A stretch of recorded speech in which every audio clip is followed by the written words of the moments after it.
नमस्कार, न्यूज 24 टेलिभिजनको निर्माण तथा पूर्वाधार क्षेत्रलाई समेटिएको कार्यक्रम निर्माण सरोकारमा स्वागत छ। म सुषमा श्रेष्ठ।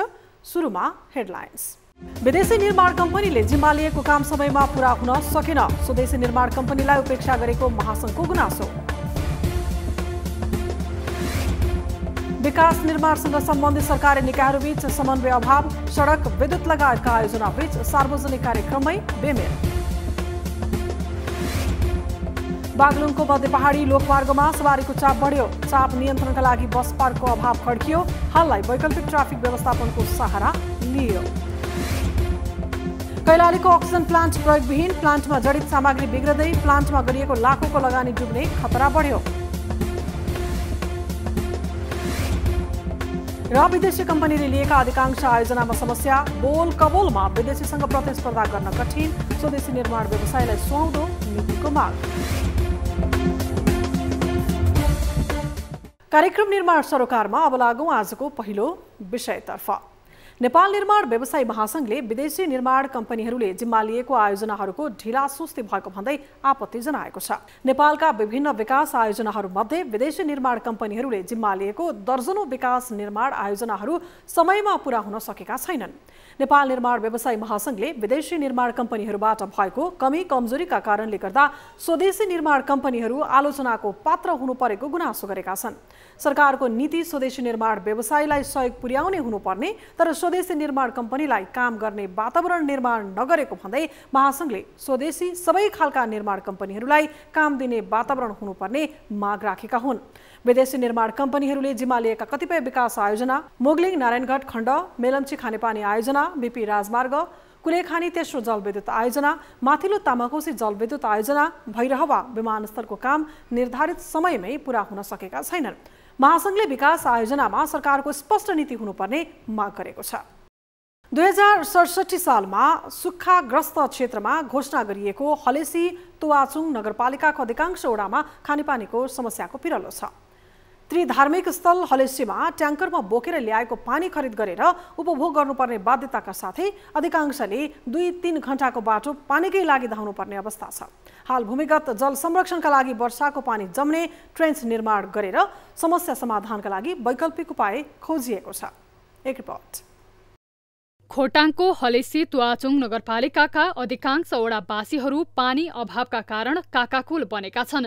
मुहान सुक्दै जानु र निर्माणाधीन खानेपानी आयोजना पूरा नहुँदा यो कष्ट झेल्नु परेको यहाँका स्थानीयको दुखेसो छ। यो ठाउँमा पानी आपूर्तिका लागि सरकारले 1 अर्ब रुपैयाँको आयोजना सुरु गरे पनि उक्त आयोजनाको काम अपुरै छ। तत्कालीन समस्या समाधानका लागि मूल संरक्षणको वैकल्पिक उपायको प्रयास गरिएको छ। पुस्तौंदेखि पानीको शास्ति खेप्दै आएका राभु र दुर्चिमवासीले सामुदायिक वन ताराखसे, खिरिम्थे, धारापानी र सरुवा भुइचुङ निजी वनमा आकाशे पानी संकलनका लागि खाल्डाहरू खनेका छन्, जसबाट आकाशको पानी जमिनले सोच्न मद्दत पुर्याउनेछ। यसले स्रोत तथा मूलहरूमा केही हदसम्म पानीको मात्रा वृद्धिमा टेवा पुर्याएको छ। पनेरो कहाँ खोज्नु जानु पर्थ्यो, कुन धारामा कुन पनेरोमा भनेपछि अहिले घर घरै आइरहेको छ, हामीलाई सुविधा छ। जलाधारमा आधारित जलवायु उत्थानशील जीविकोपार्जन आयोजना र हाम्रो साना किसान कृषि सहकारी संस्थाको आर्थिक सहयोगमा दुर्छिममा भूमिगत जल संरक्षणका लागि वर्षाको पानी जम्ने ट्रेन्च निर्माण गरिएको हो, जसले वर्षाको पानी खाल्डोमा जम्ने र सोसिएपछि तल्लो क्षेत्रका मुहान तथा खोलामा पानी बढ्ने बताइएको छ।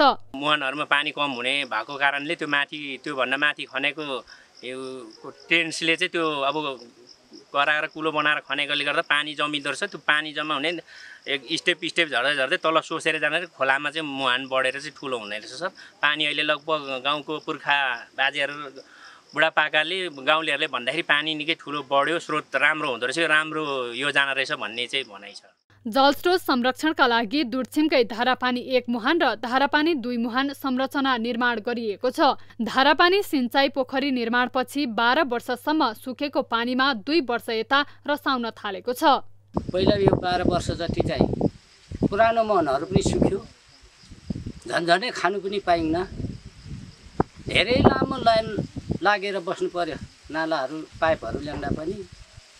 अहिले चाहिँ 2 वर्ष भयो अलिक राम्रै छ। पानी मुहान टाढा नै थियो। अब यहाँदेखि धेरै 15-20 मिनटको टाढा थियो पानी भर्न जानलाई। अनि त्यो पनि अब धेरै घरले पानी नपाउने अनि बेलामा 4 बजे 3 बजेदेखि नै लाइन लाग्नु पर्थ्यो, त्यस्तो अवस्था थियो। मुहान संरक्षण अन्तर्गत खोल्सामा 4वटा चेक ड्याम हालिएको छ। पानी मुहान संरक्षण तथा पोखरी निर्माण 19 लाख रुपैयाँको लागतमा बनाइएको हो। यसरी पानी व्यवस्थापनमा जुटे पनि यो प्रयास पर्याप्त छैन। सरकारले अलपत्र योजना अघि बढाएर दीर्घकालीन समाधान खोज्नुपर्ने स्थानीयको माग छ। कैलालीको धनगढी उपमहानगरपालिकामा 50 लाख रुपैयाँ खर्च गरी निर्माण गरिएको अक्सिजन प्लान्ट प्रयोगविहीन बनेको छ। गत वर्षको कोरोना कहरका बीच स्थानीयलाई अक्सिजनको अभाव हुन नदिन भन्दै नगरपालिकाले मेयर कल्याणकारी कोष खडा गरी रकम सङ्कलन गरेको थियो। उक्त कोषमा स्थानीय नागरिक, विभिन्न सङ्घ संस्थाका व्यापारी, समाजसेवी, उद्योगपति लगायत सांसदहरूले समेत रकम जम्मा गरेका थिए। सोही रकमबाट जडान भएको अक्सिजन प्लान्ट सञ्चालनमा नआउँदै खिया लागेर बिग्रने अवस्थामा पुगेका छन्। एक रिपोर्ट। गत वर्षको कोरोना कहरका बीच स्थानीयलाई अक्सिजनको अभाव हुन नदिन भन्दै धनगढी उपमहानगरपालिकाले मेयर कल्याणकारी कोष खडा गरी रकम सङ्कलन गर्यो, जसबाट रु 84,02,687 रुपैयाँ जम्मा भएको थियो। सोही रकम मध्ये रु 50 लाख खर्च गरी उपमहानगरपालिका 7 बेलीमा रहेको शहरी स्वास्थ्य प्रवर्धन केन्द्रमा अक्सिजन प्लान्ट गत मङ्सिरमा निर्माण सम्पन्न गरियो। तर तयारी अवस्थामा रहेको प्लान्ट सञ्चालनका लागि निवर्तमानदेखि हालका जनप्रतिनिधिहरू समेतले व्यवस्था गरेको स्थानीयहरूको गुनासो छ। फिट भइसकेपछि त्यहाँ कोही कर्मचारी पनि आएन, त्यो सञ्चालनमा पनि आएन हजुर। त्यो अहिलेसम्म यो पूर्ण रूपमा बनिसकेको अवस्था तर अहिलेसम्म सञ्चालन हुन सकेको छैन। अब एकजना कर्मचारी थिए त्यो हेरदेख गर्ने, त्यसलाई पनि अहिले करारको उसबाट निकालिएको भन्ने सुनिएको छ। जडान भएको लामो समयसम्म पनि प्रयोगविहीन भएका मेसिनहरू सञ्चालनमा नआउँदै खिया लागेर बिग्रने अवस्थामा पुगेका छन् भने प्लान्टमा रहेका अक्सिजन सिलिन्डरहरू समेत बेवारिसे अवस्थामा फालिएका छन्। यो देख्दा सहयोगी दाताहरू नै निराश बन्न थालेका छन्। आफ्नो प्लान्ट भइदिएको भएपछि नगरपालिकाको त्यसले सरकारी अस्पतालहरूमा सहज रूपले अक्सिजन पुग्थ्यो, ढिलो गरी भइरहेछ। त्यसको लागि मलाई त अप्ठ्यारो नै लागेको छ। एउटा जनप्रतिनिधि भएको नाताले पनि धनगढीको महानगरपालिका मार्फत 50,000 चाहिँ हामीले चाहिँ सहयोग गरेका थियौँ, आर्थिक सहयोग गरेका थियौँ। जुन उद्देश्यका साथ हामीले सहयोग गरेका थियौँ त्यो नहुँदा पक्का पनि हामीलाई चाहिँ अब त्यसले दुखी बनाएको छ। हामी चाहिँ वास्तवमा त्यसले चाहिँ हामीले चाहिँ एक किसिमको सन्तुष्टि दिएको छैन। उक्त अक्सिजन प्लान्टको एकपटकमा 7वटा र दैनिक करिब 200 सिलिन्डर भर्न सक्ने क्षमता रहेको छ। तर जनताले घाँस काटेर दिएको यति ठूलो रकम खर्चेर निर्माण गरिएको प्लान्टको संरक्षणको जिम्मेवारी पाएको धनगढी उपमहानगरपालिका भने गैर जिम्मेवार देखिएको छ। उसले कहिले अक्सिजनको आवश्यकता नरहेको त कहिले उक्त प्लान्ट सञ्चालनको लागि आवश्यक कार्यविधि नै नबनेको भन्दै पन्छिने गरेको छ। महामारी ठ्याक्कै निवारण भएको अवस्थाले गर्दाखेरि त्यो सञ्चालन हुन आएको र त्यसको लागि अपरेटिङ गर्ने प्राविधिक पनि थिएन। पछि प्राविधिक आउन साथ चाहिँ हामी कहाँ महामारी अलिकति निमिट्यान्न भइसकेको थियो। अक्सिजन उत्पादनको लागि प्लान्ट तयारी अवस्थामा रहेको भए पनि उपमहानगरपालिकासँग सञ्चालनको ठोस योजना नै छैन। सुदूरपश्चिमका विभिन्न अस्पतालहरूले नेपालगञ्ज तथा अन्य बाहिरी ठाउँहरूबाट अक्सिजन आपूर्ति गर्दै आएका छन् भने सङ्कटमा निकै अभाव झेल्नुपर्ने अवस्था समेत विद्यमान छ। उपमहानगरपालिकाले ठोस योजना निर्माण गरी अक्सिजन प्लान्ट तत्काल सञ्चालनमा ल्याउनु पर्ने आम नागरिकको माग छ। मध्य पहाडी लोकमार्गको विस्तार स्तरोन्नति भएर 24 घण्टा सवारी साधन ओहोर दोहोर बढेसँगै बागलुङको गलकोट नगरपालिका क्षेत्रमा ट्राफिक व्यवस्थापनका लागि बस पार्कको अभाव खड्किँदै गएको छ। गलकोट नगरपालिकाको केन्द्र रहेको हटिया बजार क्षेत्रमा बस पार्क नहुँदा प्रहरीले वैकल्पिक ट्राफिक व्यवस्थापन गरिरहनु परेको छ। एक रिपोर्ट। केही वर्ष अघिसम्म बेसी क्षेत्र सामान्य हाट बजार रहेको बागलुङको ऐतिहासिक क्षेत्र गलकोट यति बेला नगरपालिका बनेसँगै बजारीकरण विस्तारले तीव्रता पाएको छ। बढ्दो जनघनत्व, त्यसमाथि मध्य पहाडी लोकमार्गमा रुकुम रोल्पादेखि 24 घण्टा सदरमुकाम बागलुङ बजार, पोखरा, चितौन र काठमाडौँ चल्ने ठूला तथा साना सवारी साधनको आवत जावतले बस पार्कको अभावमा ट्राफिक व्यवस्थापन अस्तव्यस्त बनेको छ। कठिनाइ छ हैन, पार्किङ छैन। अब बजारवालेले पनि कहिले यता जा भन्छ, कहिले उता जा भन्छ हैन, कहिले गाडी आयो हटाउनु पर्यो भन्छ। व्यवसायको हिसाबले हेर्ने हो भने व्यवसायीलाई चाहिँ धेरै नै मारमा छ। सवारी साधन पार्किङ गर्ने ठाउँ नै नभएको हुँदाखेरि चाहिँ तपाईँको चाहिँ सडकमा पार्किङ गर्न बाध्य हो। जस्तो हाम्रो ट्याक्सी व्यवसायी समितिहरूले पनि सडकमा चाहिँ ट्याक्सीहरू पार्किङ गरेर हैन कहिले सडकको यस पार कहिले सडकको उस पार गरेर चाहिँ गर्नुपर्ने अवस्था। मध्य पहाडी लोकमार्ग हटिया बजार क्षेत्रमा जनघनत्व बढेसँगै सवारी साधनको आवत जावत समेत बढेको छ। दिनौं बढिरहेको सवारी साधनको चापले बस पार्कको अभाव निकै खड्किएको छ। आवश्यक जग्गा व्यवस्थापन गर्न नसकिँदा वैकल्पिक ट्राफिक व्यवस्थापन गरिएको छ। तत्काल जग्गा भाडामै लिएर भए पनि छिट्टै बस पार्क निर्माणको प्रक्रिया अगाडि बढाउने गलकोट नगरपालिकाले जनाएको छ। विशेष गरी अब यो बस पार्क ट्याक्सी पार्किङलाई व्यवस्थित गर्ने उद्देश्यका साथ अब हामी लिजमा उपयुक्त ठाउँमा कहाँ जग्गा छ त त्यसलाई अब हामीले जसरी पनि खोजेर अब केही समयभित्र नै हामी त्यसलाई व्यवस्थित गर्ने कुरामा हामी सशक्त रूपमा लागेका छौँ।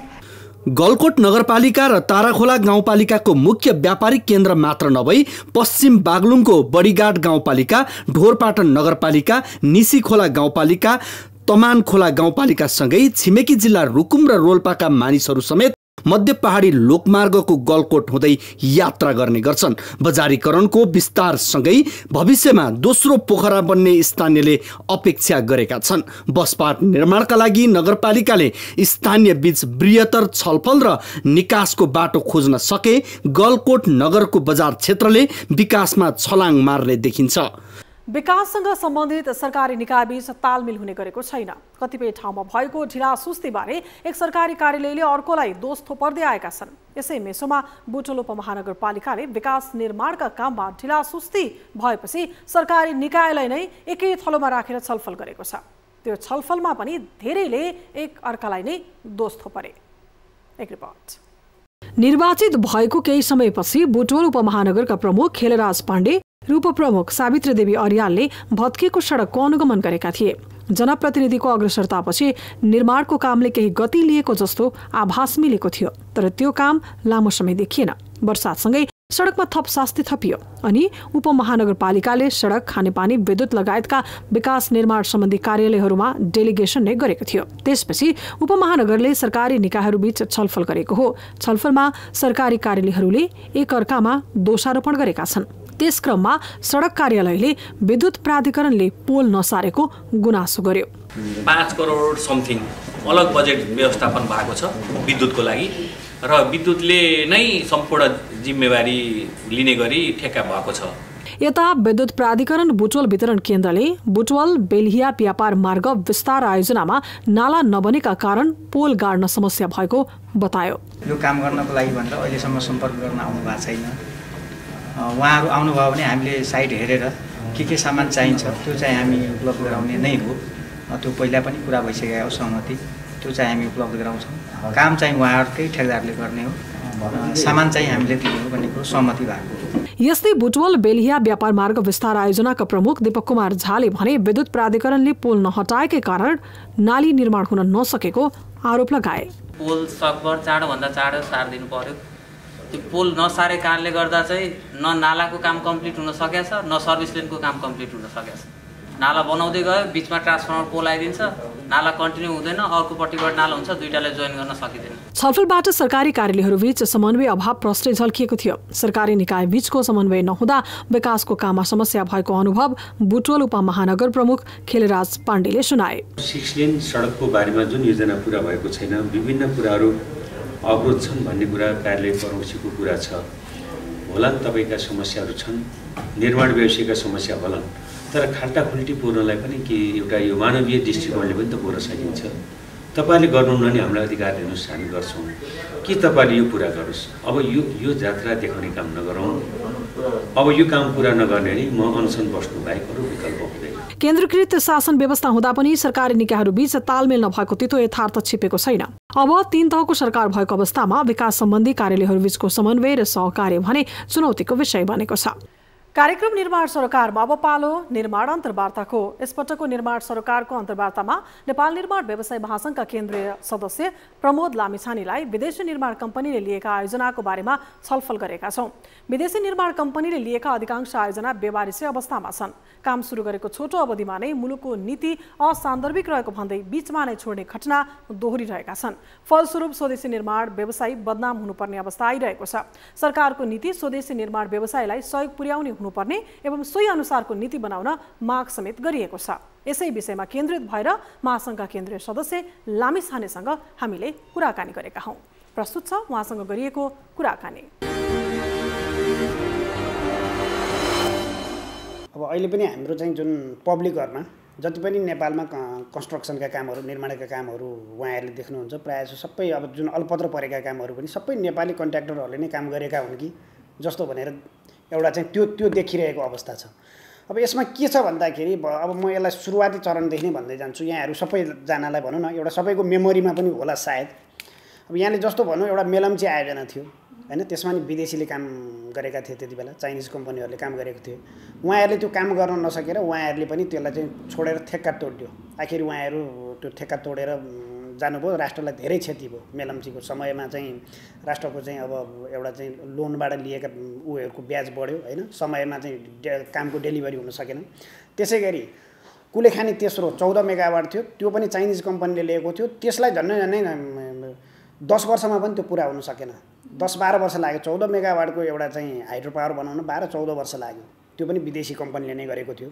त्यसै गरी त्रिभुवन अन्तर्राष्ट्रिय विमानस्थलको चाहिँ जुन त्यो स्तर उन्नति गर्ने काम थियो त्यो पनि विदेशीले नै गरेको थियो र उसले पनि काम गर्न नसकेर उसले पनि ठेक्का तोडेरै गयो हैन। त्यसै गरी चाहिँ माथिल्लो तामाकोशी त्यो चाहिँ समय ठ्याक्कै डबलभन्दा बढी लाग्यो। त्यो पनि सबै विदेशीहरूले नै काम गर्यो, विदेशी निर्माण कम्पनीहरूले नै काम गरेको थियो। त्यसै गरी ताजा घटना भनौँ भैरवा विमानस्थल, त्यहाँ पनि त्यस्तै त्यो दिएको समयभन्दा चाहिँ झन्नै डबल नै टाइम ओभररन हुन गयो हैन। त्यो पनि विदेशी कम्पनीहरू नै थियो। अहिले पोखरा विमानस्थल जुन कन्स्ट्रक्सन भइरहेको छ त्यो पनि समयमा सकिने जस्तो छाँटकाँट देखिया छैन। त्यसै गरी चाहिँ हामीले चाहिँ हेर्दाखेरि यी भनौँ काठमाडौँका चाहिँ चक्रपथ हैन, चक्रपथ सुधार आयोजना जुन त्यो चक्रपथ वाइडनिङ गर्ने काम, त्यसमा पनि विदेशीले चाहिँ तोकिएको समयभन्दा झन्नै 2-3 वर्ष उसलाई चाहिँ टाइम लाग्यो र क्वालिटी हेऱ्यो भने नि लगभग त्यस्तै छ। अझ हामीले चाहिँ हेऱ्यौँ भनेदेखि चाहिँ जुन हुलाकी राजमार्ग भन्ने थियो त्यति बेला त त्यो त सबै चाहिँ भारतीयहरूले चाहिँ हामी आफै गर्छौँ भनेर चाहिँ बनाउँछौँ भनेर लाग्यो। त्यसमा चाहिँ धेरै लिङ्गरिङ भएर धेरै वर्ष चाहिँ त्यो काम हुन सकेन। त्यो नसकिसकेपछि नेपाल सरकारले भारतीयहरूसँग चाहिँ जुन ठेक्का तोडेर त्यसलाई चाहिँ अहिले नेपाली निर्माण कम्पनीहरूले काम गरिरहेका छन्। यसरी चाहिँ यो अब सबै चिज अब अझ अहिले हामीले चाहिँ हेरौँ यो चाहिँ जुन राष्ट्रिय प्रसारण जुन हाम्रो चाहिँ प्रसारण लाइनहरू छ त्यसमा करिब 100% विदेशीहरूले नै काम गरिरहेका छन् र त्यसको टाइम ओभररन हेर्ने हो भनेदेखि हरेक काम चाहिँ डबल समयमा भइरहेको छ। धेरै चाहिँ टाइमहरू चाहिँ लस भइरहेको छ त्यसमा पनि। अब यो सब स्टेसन प्रसारण लाइनहरू चाहिँ नेपाली कन्ट्र्याक्टरको पहुँचमा छैन, त्यो चाहिँ धेरै विदेशी कन्ट्र्याक्टरहरू नै क्वालिफाइड भएर उहाँहरूले काम गरिरहनुहुन्छ। यी यावत चिजहरू र यो अझ भनौँ तनहुँ हाइड्रो पावर, यहाँहरूले सुनिरहनु भएको थियो होला, तनहुँ हाइड्रो पावर त्यो पनि विदेशीले काम गर्न नसकेर ठेक्का तोडेर विदेशी कम्पनीहरू त्यसबाट हटिसकेपछि अहिले चाहिँ फेरि अर्को टेन्डर गरेर चाहिँ नेपाली कन्ट्र्याक्टरले काम लिएर चाहिँ त्यो काम सुरु भइरहेको छ। यी प्रतिनिधि घटनाहरूले के देखाउँछ त भन्दाखेरि नेपालमा चाहिँ हामी जति पनि नेपालीहरूलाई चाहिँ ल नेपाली कन्ट्र्याक्टरहरूले यो काम गरेन त्यो काम गरेन हैन, नेपाली कन्ट्र्याक्टरलाई जति बदनाम बनाइन्छ, आखिर हरेक काममा त विदेशी कन्ट्र्याक्टरहरूको पनि त ठ्याक्कै चाहिँ गति त त्यही रहेछ। हामीले सरसर्ती त्यो जुन विदेशी कम्पनीहरू हेऱ्यौँ भनेदेखि उहाँहरूको चाहिँ हेऱ्यौँ भनेदेखि त्यो देशको त्यो उहाँहरू एकदम अरू अन्य देशमा राम्रो पर्फर्मेन्स गरेरै आएका कन्ट्र्याक्टरहरू पनि हुनुहुन्छ। तर उहाँहरूको चाहिँ यहाँ नेपालमा किन पर्फर्मेन्स चाहिँ घट्छ, किन चाहिँ यहाँ टाइम ओभररन हुन्छ भनेपछि हामीले एउटा यसो हेर्ने हो भनेदेखि यसमा चाहिँ नीतिगत ल्यागिङ पनि छ कि हाम्रो नीति नभएर पनि त यो भए हुनसक्छ नि। त्यस कारणले चाहिँ यो एउटा गम्भीर प्रश्न हो। त्यसै गरी अहिले हेर्नुहोस् त अहिले कति बिजोग भइरहेको छ। जस्तो भनौँ अहिले चाहिँ नारायणघाट मुगलिङ सडक खण्ड त्यो चाहिँ अहिले चाहिँ विदेशीले नै गरिरहेको हो र अहिले चाहिँ अब जति उसलाई टाइम दिएको थियो त्यो टाइममा गर्न नसकेर जम्मा 18% चाहिँ प्रोग्रेस देखिरहेको छ। अब समस्या कहाँ छ त यो?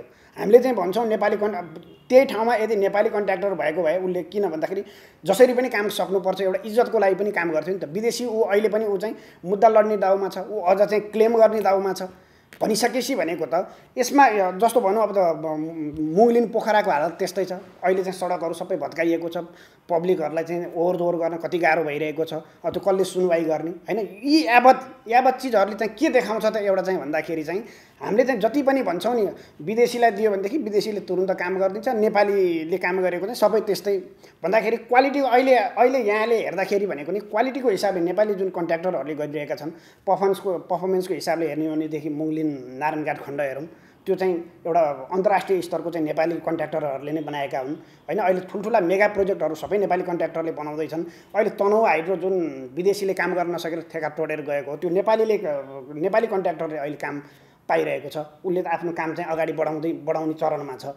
भनिसकेपछि हाम्रो चाहिँ एउटा चाहिँ अब हामीले भन्नाले एउटा चाहिँ के माइन्ड चेन्ज गर्नु पर्यो। अब म चाहिँ ब्युरोक्रेट्सलाई पनि भन्छु, पब्लिकहरूलाई पनि भन्छु, अब भनौँ न मिडियाहरूलाई पनि भन्छु, के त भन्दाखेरि नेपाली कन्ट्र्याक्टर पनि सक्षम छन्, तर उनीहरूलाई एउटा चाहिँ भनौँ न एउटा अवसर दिन पर्यो। जस्तो अहिले भनौँ त्यो मुङलिन जुन नारायणघाट बुटोल खण्ड छ त्यसमा चाहिँ कमसेकम 10 प्याकेज गरेर 10वटा प्याकेज बनाएर चाहिँ नेपाली कन्ट्र्याक्टरलाई दिएको भए यति बेलासम्म कामै सकिसक्थ्यो र जनताले यति चाँडै चाहिँ एउटा डेलिभरी पाउँथ्यो नि त। त्यो कारणले गर्दाखेरि राज्यले एउटा नीति के बनाउनु पर्यो भन्दाखेरि विदेशीलाई चाहिँ बढी ल्याउने भन्दा पनि नेपाली कन्ट्र्याक्टरलाई कसरी उसको चाहिँ एउटा चाहिँ डेभलप गराउने, उसको चाहिँ एउटा चाहिँ क्षमता अभिवृद्धि कसरी गराउने र नेपाली कन्ट्र्याक्टरलाई बढीभन्दा बढी चाहिँ निर्माणमा कसरी सहभागी गराउने भनेर यो एउटा चाहिँ नीति बनाउनु पर्यो। र यसको लागि अब नेपाल सरकारको त धेरै जस्तो नेपाली कन्ट्र्याक्टरहरूले नै पाउँछन्। अहिले यो समस्या चाहिँ कहाँ गएर बसेको छ भन्दाखेरि जस्तो हाम्रो विदेशी जुन एडका कामहरू छन्, त्यसपछि लोनका कामहरू चाहिँ जुन रकमहरू छन्, त्यो चाहिँ अब जस्तो अहिले भनौँ एडिबी वर्ल्ड ब्याङ्कहरूले कस्तो नीति बनाइदिनु भएको छ भने ठुल्ठुलो प्याकेज निकालिदिनुहुन्छ उहाँहरू 18-20 अरबको प्याकेज निकालिदिनुहुन्छ र त्यो क्षमता त्यसमा बिड गर्ने क्षमता नेपाली कन्ट्र्याक्टरको हुँदैन।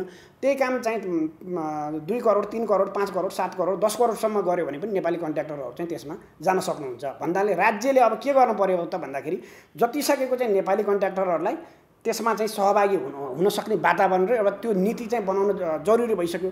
यसले अरू के पनि चाहिँ छ भन्दाखेरि जस्तो भनौँ जति पनि एडिबीका हाम्रा वर्ल्ड ब्याङ्कका चाहिँ जुन कामहरू छ त्यो त नेपालले चाहिँ लिएको ऋण हो नि त। त्यो त गरिब जनताको घाँस काटेर चाहिँ तिरेको करबाट चाहिँ त्यो लोन तिरिने हो भन्दाखेरि नेपाल सरकारले त्यसको लोन तिर्छ, विदेशीहरू आएर त्यसमा काम गर्नुहुन्छ, त्यो पैसा सबै विदेशमा जान्छ भनिसकेपछि त यसले त राष्ट्रलाई पनि त हित गर्दैन। अनि समयमा पनि काम विदेशी कम्पनी आउँदा नि समयमा काम हुन सकेको छैन भन्दाखेरि त यसले त कसैलाई पनि हित गरिरहेको छैन नि त। अब चाहिँ यो नीति चेन्ज हुनुपर्छ भन्ने चाहिँ म चाहिँ सरकारसँग जुन नीतिगत तहमा रहनु भएको छ उहाँहरूसँग चाहिँ एउटा चाहिँ अनुरोध गर्न चाहन्छु।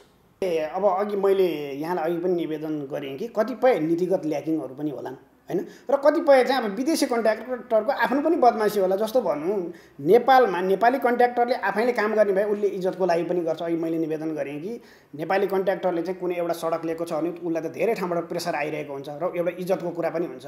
अब विदेशी कन्ट्र्याक्टर उसलाई चाहिँ मेलम्ची चाहिँ हामीलाई चाहिँ भनौँ न 1 वर्ष चाहिँ चाँडै चाहिँ पानी खुवाउन पाइयो भनेदेखि नेपाली कन्ट्र्याक्टरको एउटा आफ्नो सान रहन्छ भन्ने सोच्छ भनेदेखि विदेशी कन्ट्र्याक्टरलाई के छ उसलाई चाहिँ नीतिगत ल्याकिङमा खेलेर 1-2 वर्ष ढिला गरेर चाहिँ फेरि चाहिँ क्लेम गर्न पाइयो भनेदेखि यहाँबाट कमाएर लैजान्छु भन्ने चाहिँ उसको चाहिँ एउटा सोचाइ हुनसक्छ। त्यो भए हुनाले गर्दाखेरि एउटा चाहिँ नीतिगत ल्याकिङ छ त्यसमा चाहिँ हामीले मान्नै पर्छ नेपाल सरकारले। किन भन्दाखेरि हाम्रा काम गराएका सिलसिलाहरू पनि राम्रा छैनन्। जस्तो भनौँ एउटा कन्ट्र्याक्ट भइसकेको हुन्छ त्यहाँ मुआवजाका समस्या हुन्छ, वन जङ्गलका समस्याहरू हुन्छन्, लोकल डिस्टर्बहरू हुन्छन्, ढल खानेपानी अब यो यावत चिजहरू त्यो साइड क्लियरेन्स नै भइसकेको हुँदैन, त्यो समस्या त यथावत छँदैछ। अब कतिपय विदेशीको हकमा चाहिँ कतिपय म यसो बुझ्दाखेरि चाहिँ विदेशी कन्ट्र्याक्टरहरू चाहिँ क्लेम लिएर भए पनि म चाहिँ नेपालबाट लान सक्छु भन्ने चाहिँ उहाँहरू त्यो आँट गरेर पनि आउनुहुन्छ र लोमा बिड गरेर गर्नुहुन्छ। पछि उहाँहरू यस्तै अनि त्यहाँबाट चाहिँ क्लेम लिँदा त्यो जति पनि आयोजनाको लागत बढाएरै गएको चाहिँ जस्तो देखिन्छ। त्यसो अब यो चाहिँ ठेक्काको एउटा प्रक्रिया हुन्छ। अब त्यसमा ह्यान्डओभर भने त उसले काम सम्पन्न भयो भनेदेखि ह्यान्डओभर हुने भयो होइन। त्यो त अब यस्तो सकेन भन्दा नि सकेन त अब कहिले पनि कन्ट्र्याक्टरले भन्दैन। त्यसको लागि चाहिँ अब भनौँ न जो ओनर छ उसले चाहिँ ठेक्का तोड्ने एउटा चाहिँ त्यो सिस्टम छ, त्यसको चाहिँ एउटा चाहिँ जुन ऊ छ त्यही नै फलो गरेर गइन्छ। आजको लागि कार्यक्रम निर्माण सरोकार यति नै। तपाईको आफ्नो स्थानीय क्षेत्रमा भएका विकास निर्माण तथा निर्माण क्षेत्रका विषयमा कुनै पनि गुनासो तथा समस्याहरू छन् भने हामीलाई सम्पर्क गर्न सक्नुहुनेछ। विकास निर्माण क्षेत्रमा लक्षित निर्माण सरोकार कार्यक्रममा समावेश गर्न सकिने विषयवस्तु तथा सामग्रीको विषयमा तपाईको केही सुझाव तथा प्रतिक्रिया छ भने हामीलाई मोबाइल, भाइबर र इमेलबाट 24 हेल्प डेस्कमा समस्या र गुनासो गर्न सक्नुहुनेछ। अहिलेलाई बिदा दिनुहोस्। नमस्ते।